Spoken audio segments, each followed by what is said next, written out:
tentang Blue Ocean Strategy ya. Dalam video sebelumnya kita bicara mengenai strategi atau teknik-teknik inovasi untuk menemukan Blue Ocean Product ya. Nah, dalam modul video kali ini kita akan belajar lebih detail lagi mengenai Blue Ocean Product Development Process ya, seperti yang Anda lihat di depan Anda ini ya. Blue Ocean Product Development Process. Bagaimana kita mengembangkan produk-produk yang breakthrough, yang top marko top, jos marko jos, sehingga bisa menciptakan Blue Ocean strategi bagi perusahaan Anda. Ya. Jadi produk-produknya itu bisa menciptakan Blue Ocean. Bagaimana tahap pengembangan produknya? Ya. Tadi kita sudah belajar mengenai model-model inovasi. Di sini kita kemudian belajar tahap-tahap untuk menciptakan produk yang bisa memicu lahirnya Blue Ocean produk. Ya. Nah, di halaman berikutnya ini ya, saya mencoba membeberkan langkah-langkah kunci dalam pengembangan produk baru untuk menciptakan Blue Ocean produk. Ya. Mulai dari penciptaan ide, penyaringan produk, pengujian konsep, analisa bisnis dan finansial, pengembangan produk itu sendiri, kemudian pengujian di pemasaran, ya, uji pemasaran, dan yang terakhir komersialisasi atau full launch. Ya. Setelah diuji coba melalui marketing, ya produk terbatas, kemudian diluncurkan secara menyeluruh, luas, ya, full product launch. Nah, mari coba kita bedah ya, satu demi satu ya. Di slide berikutnya Anda bisa lihat itu penciptaan ide. Ya, pertama kali penciptaan ide.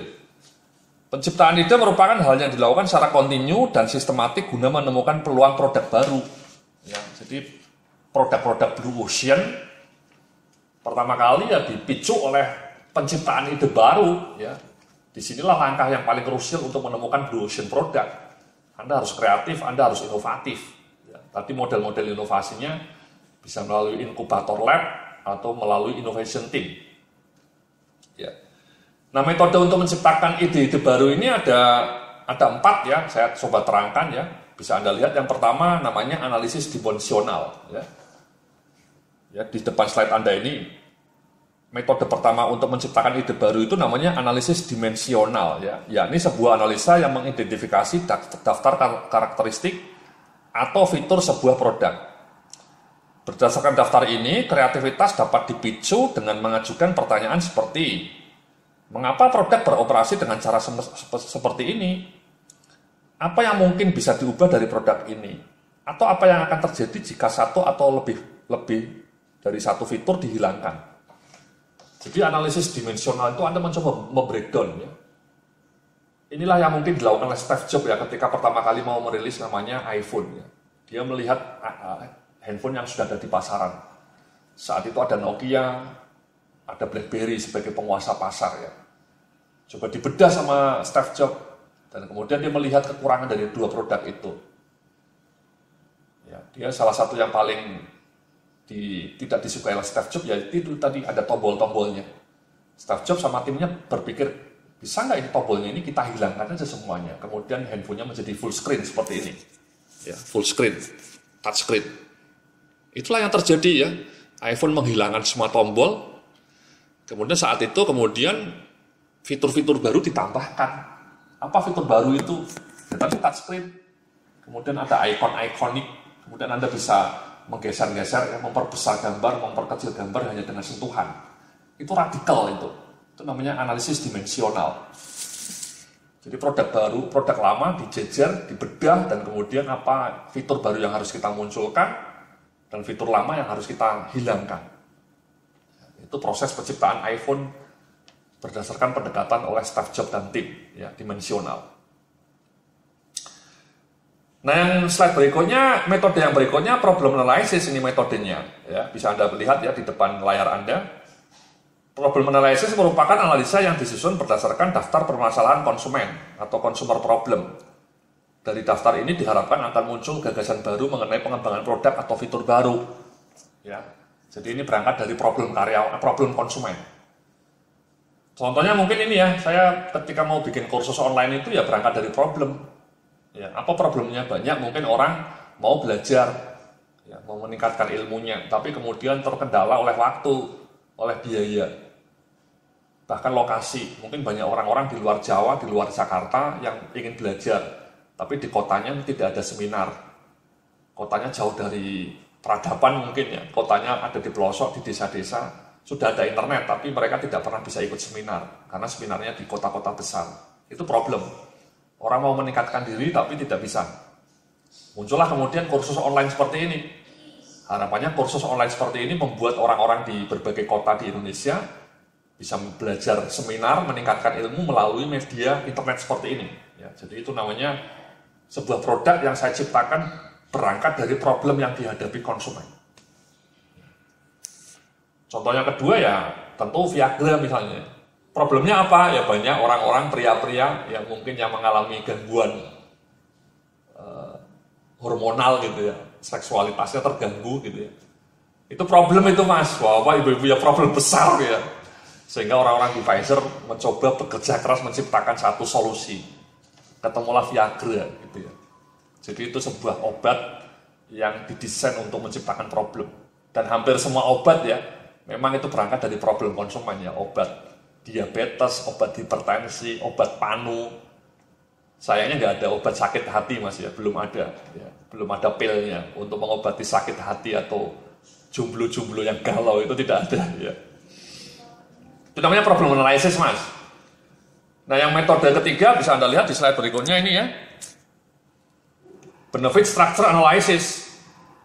Analisa ini digunakan untuk mengidentifikasi benefit apa yang diharapkan dari para konsumen mengenai suatu produk dan kemudian melihat perceived defisiensi dari apa yang ditawarkan yang ditawarkan dari produk yang ada di pasaran saat ini.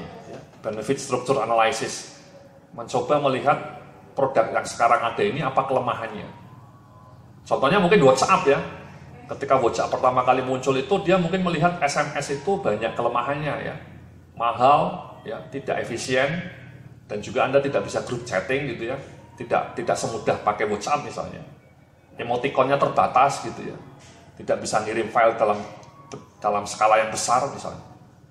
Jadi SMS itu mungkin banyak kekurangannya, sehingga muncullah WhatsApp, produk baru yang mirip dengan SMS tapi jauh lebih powerful, lebih simple, tidak boros, ya efisien, biayanya hampir nol, ya dan bisa grup chatting ya, bisa bikin grup chat ya, grup WA banyak sekarang bermunculan. Itu namanya defisiensi analysis. Ya. Sama, misalnya kalau Anda mau menciptakan produk baru ya Anda coba analisa produk-produk pesaing, apa kekurangan produk pesaing itu. Kemudian Anda keluar dengan solusi yang baru. Ya. Jadi solusi yang lebih baru. Ya, jadi itu salah satu analisa dari benefit structure analysis.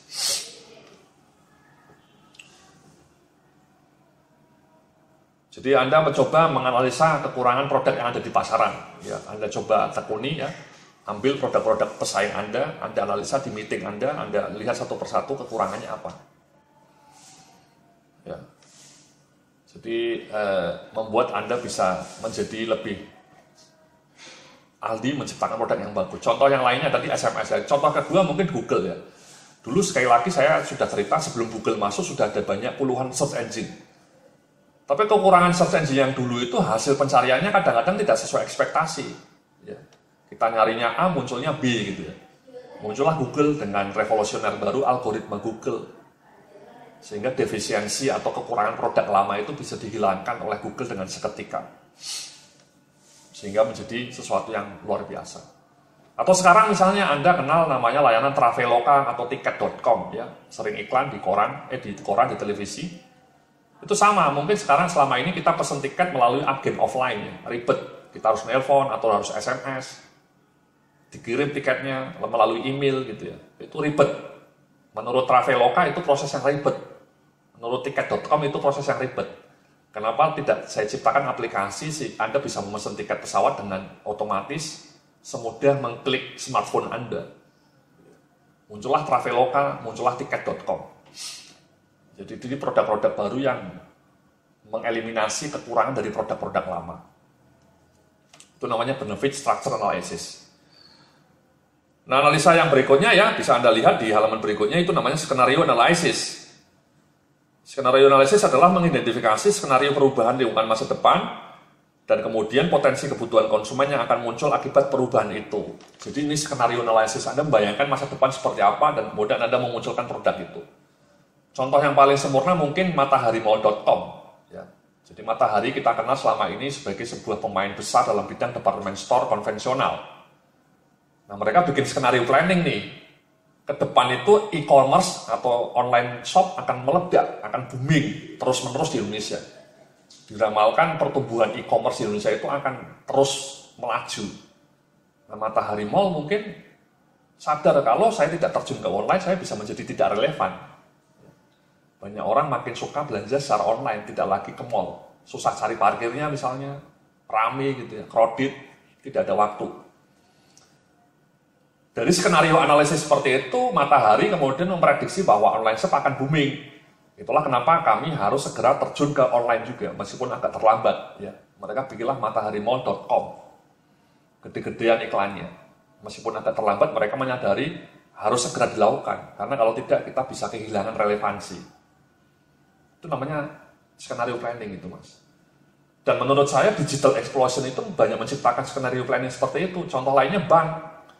Kalau Anda tidak bisa bikin mobile banking, ya bank Anda akan nyungsep. Ya.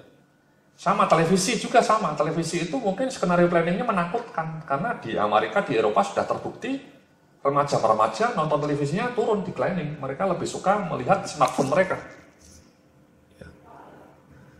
Nah, apa langkah-langkah televisi ini untuk menyaingi YouTube, untuk menyaingi ledakan digital? Kalau nggak tidak relevan. Sama koran, misalnya Kompas gitu ya. Kompas sekarang agresif bikin kompas.com.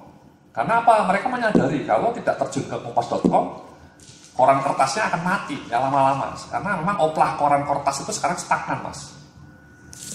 Saya sudah lama tidak langganan koran kertas.